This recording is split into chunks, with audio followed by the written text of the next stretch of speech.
big water can be a bit intimidating sometimes. But half the battle is knowing which water to target and where to start. Join me today in northeast Victorian cattle country as I take you through how to approach fishing a bigger run.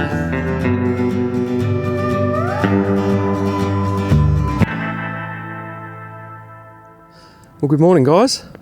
I'm out here in northeast Victoria. It's late season at the moment. The water's pretty chilly, but I've rocked up at this run here and my mate has just spotted a fish rising out here in this run. So I was planning on nymphing this, but I might just run the nymph under dry through it first of all, through the soft edge down the bottom here, and see if we can pick up this fish that's risen a couple of times. I'm expecting the majority of this is going to be nymphing this run. It's a nice looking bit of water. With the water being so cold and it's still only morning, I'm not really expecting that the fish are going to be up in the top in the faster stuff. If anything, they might be along the softer edges and towards the back where it tails out. So there's a huge long run here that goes down the pool and lots of good looking water. But it would take so long to cover. It's probably going to hold fish, but it would take so long to cover it that I'm not going to do that. I'm going to start just where the fast water starts to peter out into the pool, and that's probably going to be the most effective use of my time to target that water. There we go, I've got a CDC caddis on top and a little silver bead mayfly on the point.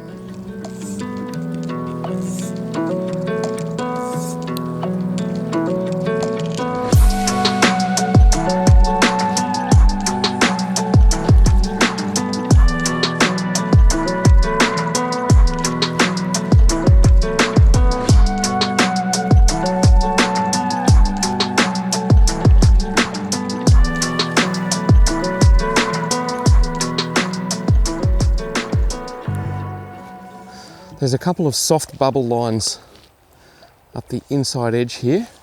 I'm going to work with the nymph under dry first of all, and then we'll go back through it with the nymphing rod and start working a little bit of deeper water. So I'm just going to work these slow bubble lines with the nymph under dry to begin with, because when I'm nymphing the heavier water I'll need to wade into this. So the idea is to clear it first, at least cover it before I wade into it. I'm not going to bother casting into the faster water with the dry fly rod because the nymph is not going to get down far enough in that water, and I think fish that are feeding up top are probably going to be in the softer water anyway, where they've got a little bit more time to look up and it's a little easier for them to come up and eat. I'm going to go over to the nymphing rod now.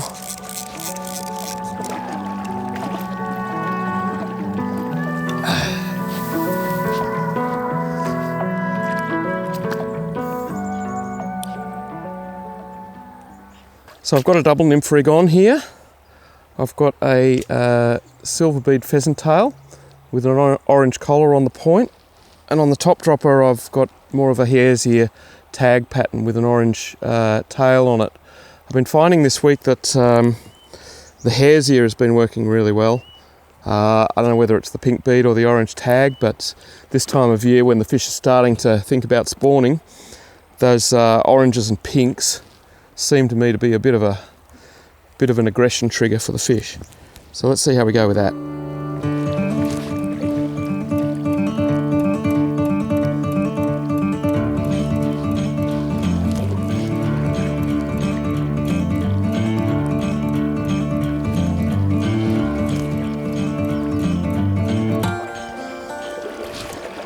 I like to work my way across the river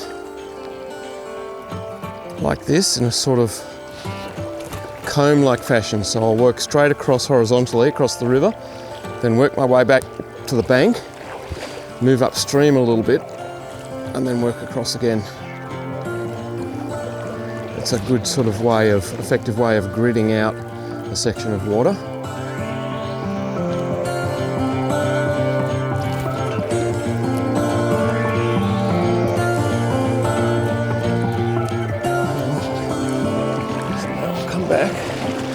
across to where I started.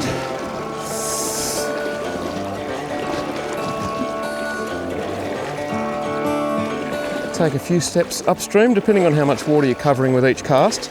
I'm fishing quite long, so I'm covering a decent amount of water with each drift. So I'll move upstream about 10 feet, maybe 15 feet or so. And start again.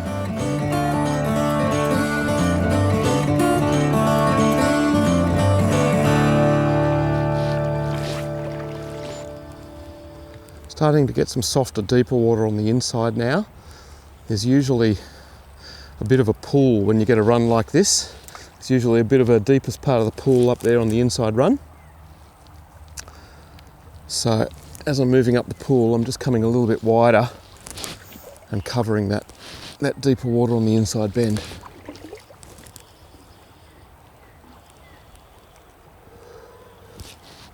There's one.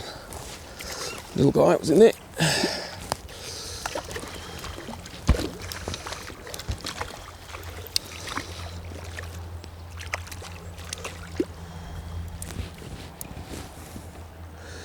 Only a little fella. He's eaten, he's eaten that top dropper, which is the hare's ear. It's been working really well. There's only a tiny little brown. There he goes. So as expected at this time of year, he was up in the softer water, just in the gently flowing, slightly deeper stuff on the inside of the bend here. When the water's cold, like this, the trout's metabolism is slow, and generally speaking, they don't want to work too hard. You won't usually find them in the faster water. Of course, there's always an exception to every rule, but generally speaking, when the water's cold, I'm going to be looking for trout to be in that slower, easier water where they don't have to work as hard.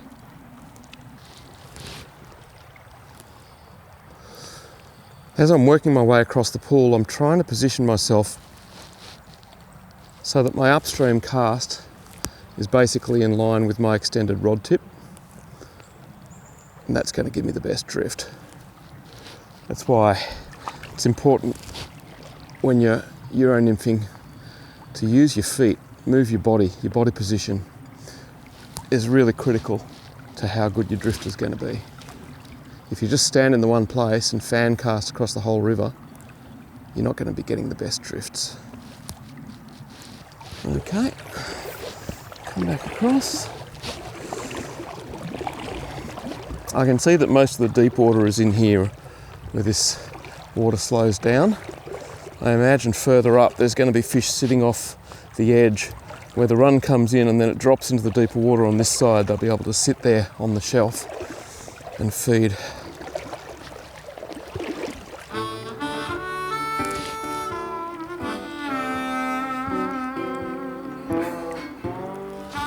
Oh, I think I missed one then. Oh, I definitely missed one then. Come on.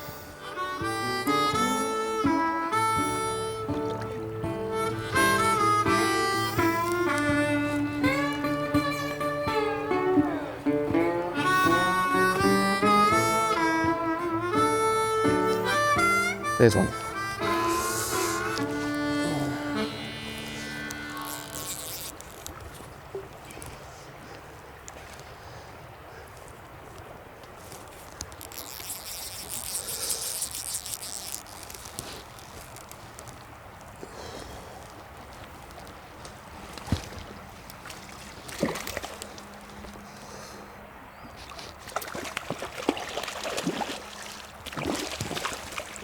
There he is.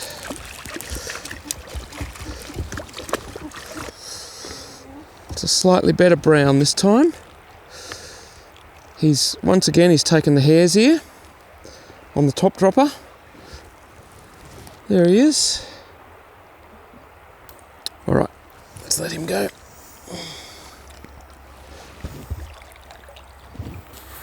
So the pink bead hare's ear is doing the damage. Okay, let's get back into it. So that fish was sitting just on the edge. You can see the fast water over the side there.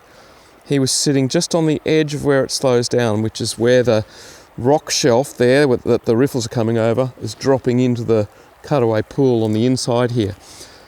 And I had put a couple of casts over there already, but I just needed to get over far enough with my body position to get the right drift to get the flies down to him to where he was sitting on the edge of that shelf. So I'll start working my way over there again. I've done a rig change. I had a little bit of a knot in my leader. Both of the fish so far have come on that hare's ear on top, which has got a bit of an orange tag on it. So on my point fly now, I've still got a pheasant tail style mayfly nymph, but I've gone to an orange bead to see if that orange is what's triggering the bite.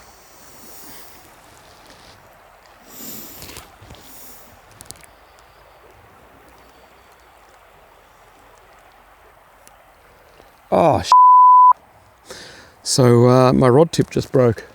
I had a tip wrap and I'm not quite sure why the rod tip is broken. Must have taken a knock somewhere, which is a bit of a problem, but I've got a 9-foot 3-weight here, which is my dry fly rod. So what I think I might do is just switch over my nymphing reel onto the 9-foot 3-weight and I'll continue nymphing on that. You certainly can Euro nymph on a normal fly rod, especially if it's a lighter rod, so the 9-foot 3-weight should be fine. It'll just reduce my reach a little bit, but I should still be able to catch something, hopefully. Alright, well I've set up the Euro rig on my dry fly rod. This is a 9-foot 3-weight, it's a Sage Sonic.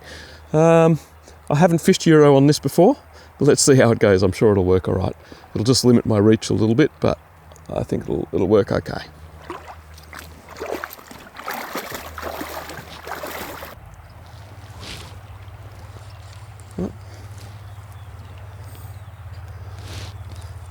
It's not quite as easy to cast as a dedicated nymphing rod, obviously, but it still works, and it's light enough that I'll still have tippet protection.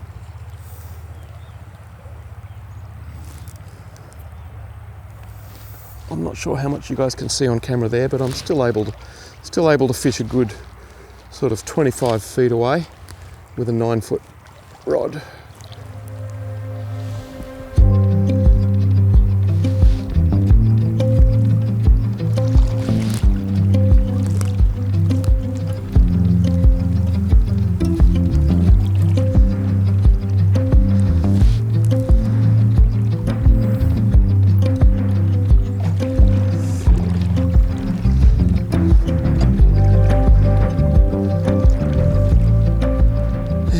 Up. I'm just wanting to start on just the edge of where the water's moving. There's no point in casting into the totally still water. Your nymphs are just going to plummet to the bottom and the fish are probably not going to be sitting there, but just the edge of where it's moving is a good place to start.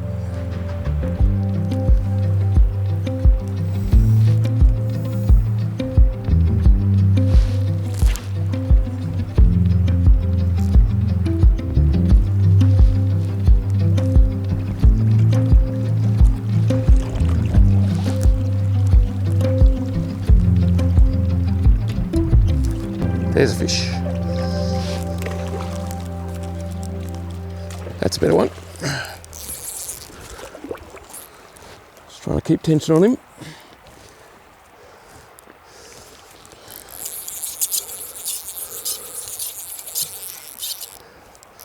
Got a little bit of grit or something in my reel here, you can probably hear it.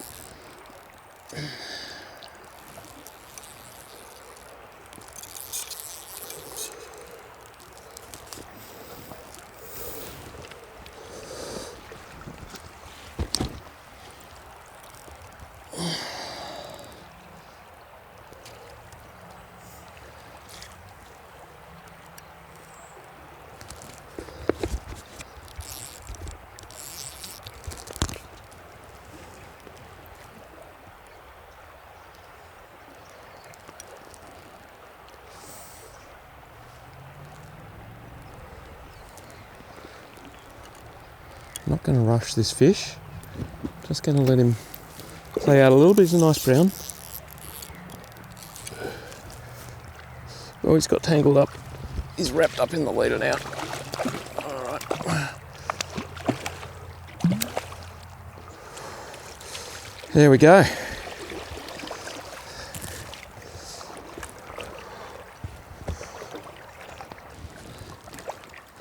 That's a lovely brown.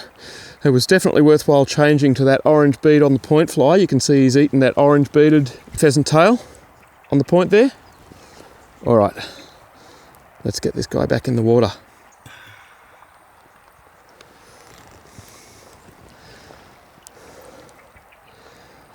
There he goes.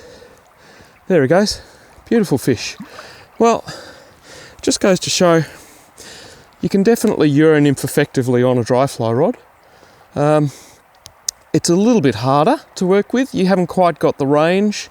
It's a little bit more difficult to cast and manage line, but it's definitely doable. So if you're wanting to be versatile, you definitely can carry the one rod just to do dry fly and Euro-nymphing. But yeah, there's certainly advantages to the longer dedicated Euro rods. Anyway, I'll get back in there, give it a few more casts, see if we can pick up another one.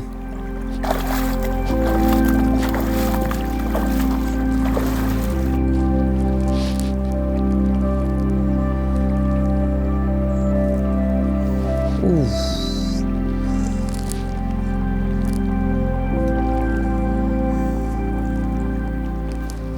Oh, that was a fish. Damn, I saw him flash.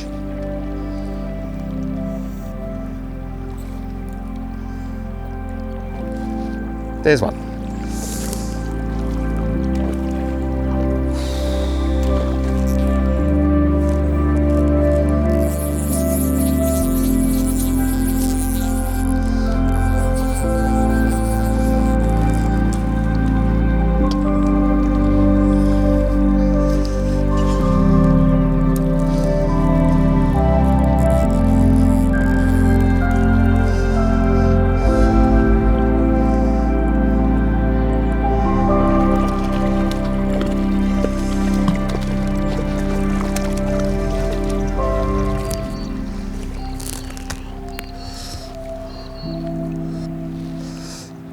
Another nice brownie.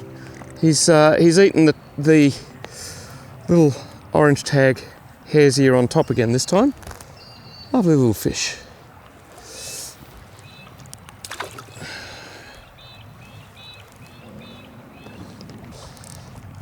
That could have been the same fish that I dropped just before.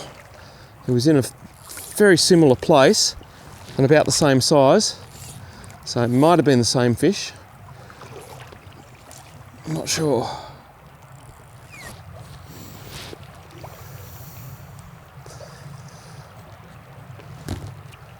They're definitely mostly all sitting on that same line, just along the edge of the riffle where it drops off into the pool. It's just got the right combination of current flow, food, and and depth for them. Whereas you get that little bit further over that side, and it's just a bit fast, and I'm not really picking up fish in that stuff. Perhaps on the far side, on the gentle current over there, it's possible there could be a fish sitting over that side. So I'll put a couple of casts over there.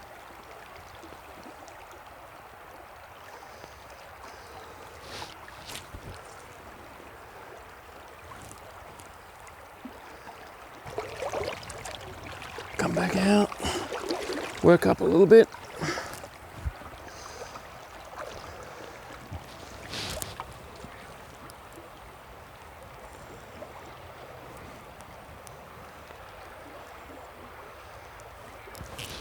There's one. It's a nice one. Oh, I'll try and keep tension on him. It's hard when they're coming towards you.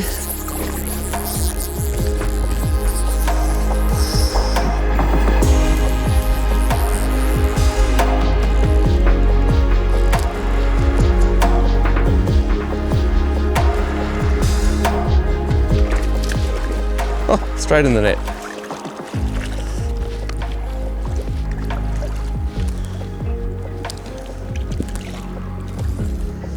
another nice fish.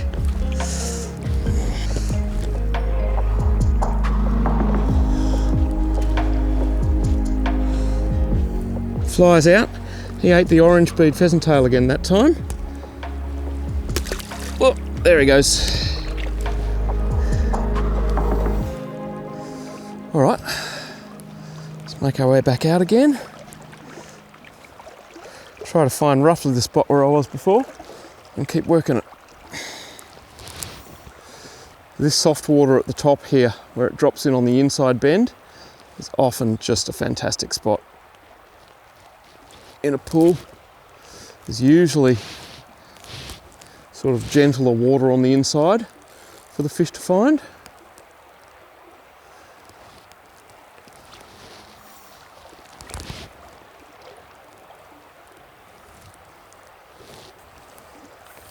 Ooh, not sure, might have been bottom.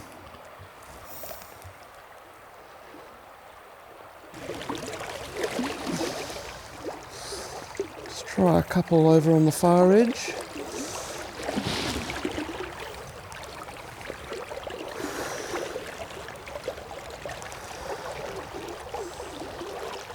Okay. No, I think it's running a bit fast over there. All right. Almost at the top now.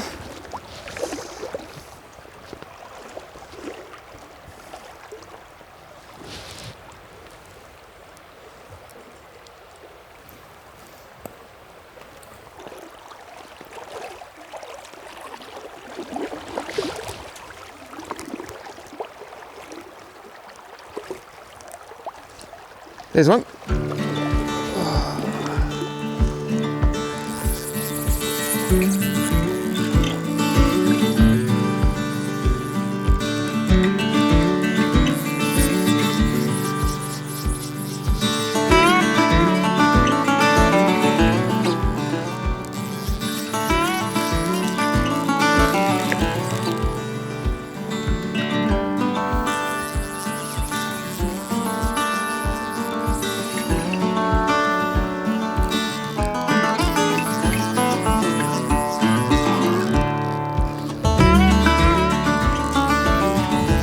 Try to work him out of the current into the softer water here.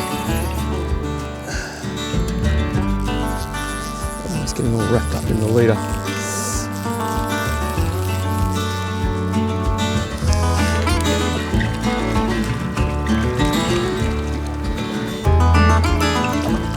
Oh, there he is.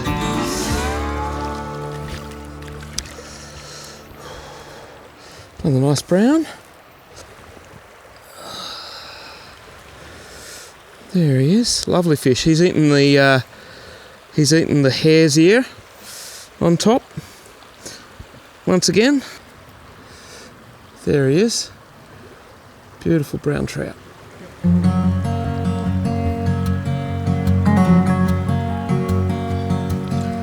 There he goes. Swimming off gently. Well, that's just a little bit of covering a run, guys. There'll probably be a few more fish in the top here, but we might leave it there for today. It was interesting having to adapt with the 3-weight dry fly rod. I was still able to nymph with it effectively, although I must say it's not as optimal or as easy as a dedicated nymphing rod, that's for sure. But in a pinch, you can still do it. It still works. It just shortens your range, makes all of the line management and everything a little bit more difficult, but it's still doable. Well, I hope you enjoyed that. Leave us a comment if you've got any questions. Don't forget to like, subscribe. Thanks for watching. We'll see you next time. Cheers.